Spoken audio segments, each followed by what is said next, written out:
dari Allah. Kemudian dibaca oleh masjun, oleh orang yang berada di penjara, orang ditangkap, orang yang di penjara, illa kharaja, melainkan keluar. Jadi kalau orang di penjara, amalan supaya cepat keluar apa? Sering-sering baca Yasin. Minimal ketika al-yawma nakhtimu ala afwahihim wa tukallimuna aydihim, tahu ke maknanya, dia jadi sadar. Oh ternyata di akhirat nanti tangan saya yang digunakan mencuri, kaki saya yang digunakan ini nanti akan menjadi saksi di akhirat. Nah, sadar dia.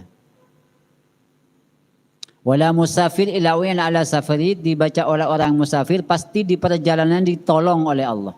Salah satu bekal orang yang musafir baca Yasin di jalan. Wala man dhallat lahu illa dhallatun illa wajadaha. Kalau orang kehilangan bacakan Yasin insyaallah ditemukan. Wala marid illa bari'ah, dibaca orang sakit insyaallah sembuh. Wala quri'at inda mayitin illa khuffifa anhu, tidak dibacakan Yasin di hadapan orang yang sudah meninggal atau orang yang akan meninggal illa khuffifa anhu, melainkan akan dikeringankan. Kalau sudah mati diringankan siksanya, kalau yang akan mati diringankan keluarnya roh, sama dengan yang hadis ini. Dan masih banyak lagi beberapa keistimewaan surah Yasin yang tidak disebutkan beliau dalam kitab Tahqiqul Amal ini. Fadlu suratil muluk, keistimewaan surah Al-Muluk. An Ibnu Abbasin radhiyallahu anhuma, dari Abdullah bin Abbas radhiyallahu anhuma, daraba ba'du ashabin Nabi sallallahu alaihi wasallam khaba'ahu. Suatu saat ba'du ashabin Nabi, sebagian sahabat Nabi, ada seorang dari sahabat Nabi, darabah, memasang khaba'ahu, akan kemahnya, ala qabrin, di atas pekuburan, wa huwa la yahsabu annahu qabrun, sementara dia tidak merasa bahwa sesungguhnya kubur itu, qabrun adalah kuburan. Ada sebagian sahabat yang memasang tenda di atas sebuah kuburan, sementara dia tidak merasa bahwa itu adalah kuburan. Mungkin kuburannya sudah lama ini rusak, misalnya sudah menjadi belukar, semak belukar, tak terawat, sehingga itu menjadi sebuah lapangan atau tempat yang seakan-akan tidak ada kuburan di situ.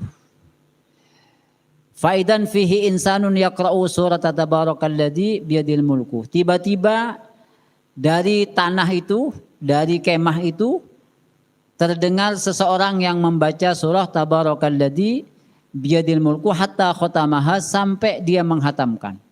Ketika istirahat di dalam kemah itu, tiba-tiba dari bawahnya itu terdengar orang baca surah Al-Muluk. Tabarakalladzi biyadil mulku wa huwa ala kulli syai'in qadir, sampai selesai. Ini termasuk hebat sahabat nih. Tengah malam sendirian di dalam tenda. Dalam riwayat lain itu dalam sebuah perjalanan kemalaman, lalu istirahat, pakai tenda, tidur. Tiba-tiba di bawahnya itu ada terdengar suara orang membaca tabarok sampai hatam. Kalau kita insya Allah lari ini. Tapi ini ternyata dinikmati sampai selesai ceritanya. Keesokan harinya fa'atan Nabi sallallahu alaihi wasallam, lalu dia pun mendatangi Nabi sallallahu alaihi wasallam, faqala, lalu bertanya, ya Rasulullah, wahai Rasulullah, inni darabtu khaba'i ala qabrin, sesungguhnya aku pernah memasang tendaku, kemahku di atas kuburan. Wa ana la ahsibu annahu qabrun, tetapi aku tidak menduga bahwa itu adalah kuburan. Faidan fi insanun yaqra'u surat tabarakal mulku hatta khatamaha, maka tiba-tiba ada seseorang dari dalam tanah yang membaca surah Tabarak sehingga dia menghatamkannya. Faqala Rasulullah hiyal mani'ah, maka Rasulullah menjawab, hiya, adapun surah Al-Muluk itu, al-mani'ah adalah pelindung, sesuatu yang mencegah dari adab Allah. Hiyal munjiyatu, Al-Muluk itu adalah Al-Munjiyah, yang menyelamatkan, sang penyelamat. Tunjihi min adabil qabr, yang akan menyelamatkannya dari siksa kubur. Itu yang sering kita sampaikan, kenapa Ki As'ad itu di pesantren ini salah satu amaliyahnya